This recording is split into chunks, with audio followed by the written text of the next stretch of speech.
জানিয়ে দেব এই মুহূর্তে হাতে পাওয়া সর্বশেষ গুরুত্বপূর্ণ আপডেট বাংলা সংবাদ। শুরুতেই থাকছে ব্যারিস্টার সুমন সহ আওয়ামী লীগের 170 নেতাকর্মীর বিরুদ্ধে মামলা।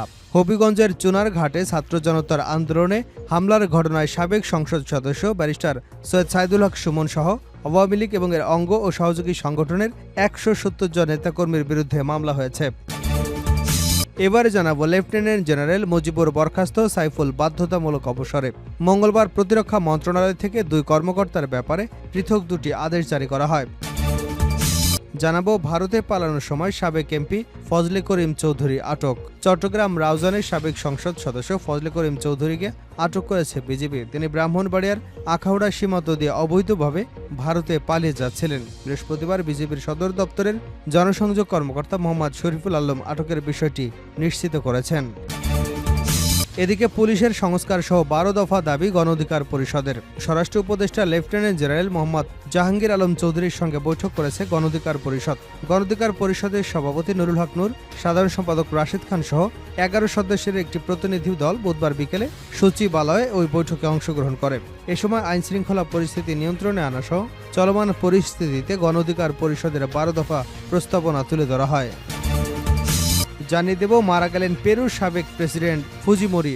দক্ষিণ আমেরিকার দেশ পেরুর সাবেক প্রেসিডেন্ট আলবার্তো ফুজিমিরো মারা গেছেন। মৃত্যুকালে তার বয়স হয়েছিল 86 বছর। মানবাধিকার লঙ্ঘন ও দুর্নীতি দায়ে দোষী সাব্যস্ত ছিলেন ফুজিমিরো। এবং সর্বশেষ জানাবো ভারতের দুই সেনা কর্মকর্তাকে ব্যাপক মারধর, সেনা কর্মকর্তার মেয়ে বান্ধবীকে গণধর্ষণ। ভারতের দুজন তরুণ সেনা কর্মকর্তা এবং তাদের মেয়ে বন্ধুদের উপর সন্ত্রাস ও দুর্বৃত্তরা নৃশংস হামলা চালিয়েছে। দেশটির মধ্যপ্রদেশের ইন্দোরা জেলায় জামগেটের কাছে গত মঙ্গলবার সন্ধ্যায় এ ঘটনা ঘটে। খবর এনডিটিভির। এতক্ষণ শিরোনাম শুনছিলেন, এবার বিস্তারিত। প্রিয় দর্শক, আপনি যদি এই চ্যানেলে নতুন হয়ে থাকেন, ভিডিওটি দেখতে দেখতে চ্যানেলটি সাবস্ক্রাইব করে আমাদের সঙ্গেই থাকুন। আর এই ভিডিও সম্পর্কে আপনি আপনার মূল্যবান মতামতটি কমেন্ট বক্সে জানিয়ে দিন। আর হ্যাঁ প্রিয় দর্শক, জানিয়ে দিন ভিডিওটি কোথা থেকে দেখছেন। ব্যারিস্টার সুমন সহ আওয়ামী লীগের 170 নেতাকর্মীর বিরুদ্ধে মামলা।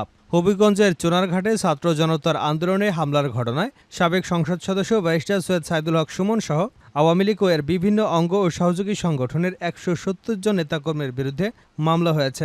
বুধবার ওই উপজেলার চন্দনা গ্রামের বাসিন্দা উপজেলা যুবদলের যুগ্ম আহ্বায়ক মোহাম্মদ নাসিরউদ্দিন বাদী হয়ে চুনারঘাট থানায় মামলাটি দায়ের করেছেন। চুনারঘাট থানার ভারপ্রাপ্ত কর্মকর্তা হিলোল রায় বিষয়টি নিশ্চিত করে জানান, মামলায় 97 জন আওয়ামী লীগ নেতাকর্মীর নাম উল্লেখ করা হয়েছে। অজ্ঞাত রাখা হয়েছে আরও 70 থেকে 80 জন।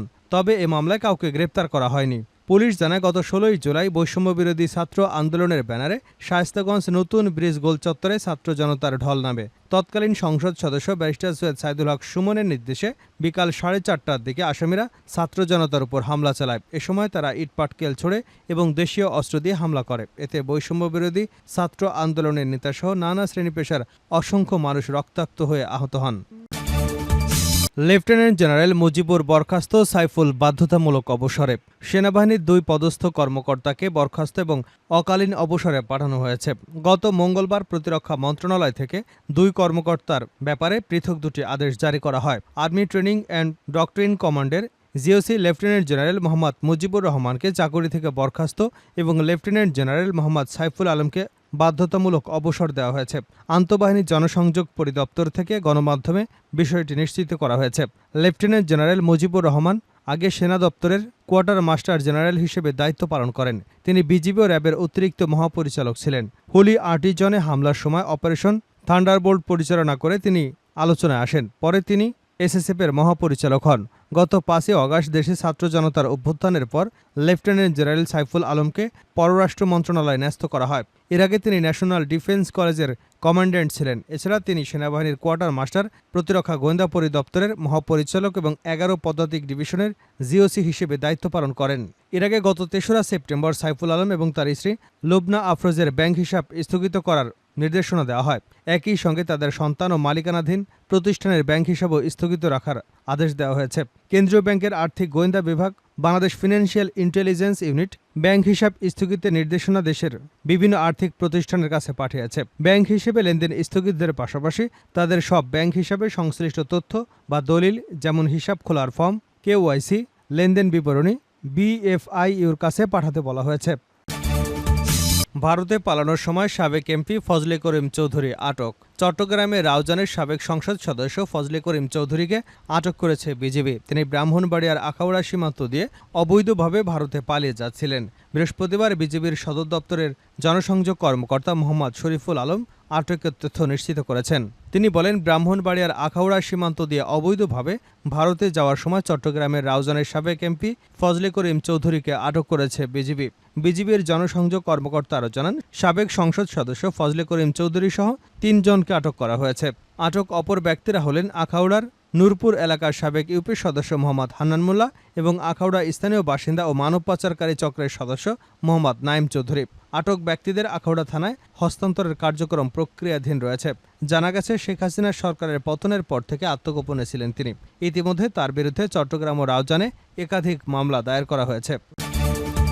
পুলিশের সংস্কার সহ ১২ দফা দাবি গণ অধিকার পরিষদের।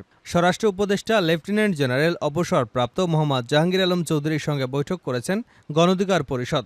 গণ অধিকার পরিষদের সভাপতি নুরুল হক নূর ও সাধারণ সম্পাদক মোহাম্মদ রাশেদ খান সহ ১১ সদস্যের একটি প্রতিনিধি দল বিকেলে সচিবালয়ে এ বৈঠকে অংশগ্রহণ করে।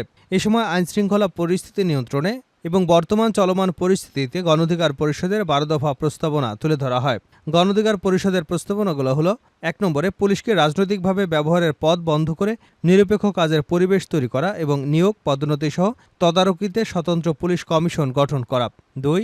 ছাত্র জনতার শান্তিপূর্ণ আন্দোলনে হামলা, গুলি চালানো, সন্ত্রাসী এবং হত্যাকারীদের জড়িতদের গ্রেপ্তারে দ্রুত সময়ে পদক্ষেপ এবং ছাত্রলীগ যুবলীগকে সন্ত্রাসী সংগঠন ঘোষণা করে কার্যক্রম নিষিদ্ধ করা। ৩. আগামী ১০ দিনের মধ্যে স্বরাষ্ট্র মন্ত্রণালয়ের অধীন সব কর্মকর্তা কর্মচারীদের সম্পদের হিসাব বিবরণী প্রকাশ। ৪. পুলিশের ভাবমূর্তি ক্ষুণ্ণ এবং পুলিশকে দলীয়করণ করা সহ দুর্বৃত্তায়নে জড়িতদের বিরুদ্ধে শাস্তিমূলক ব্যবস্থা এবং দলবাজ অসৎ কর্মকর্তাদের চাকরিচ্যুত করা। ৫. চলমান পরিস্থিতিতে পুলিশের মনোবল বৃদ্ধি ও নির্বিঘ্নে নিরাপত্তার সঙ্গে কাজ করা সহ দ্রুত সময়ে আইনশৃঙ্খলা পরিস্থিতি স্বাভাবিক করতে গুরুত্বপূর্ণ মেট্রোপলিটন ও জেলা শহরে প্রতি থানায় ১০ জন করে সেনা সদস্য নিয়োগ করা।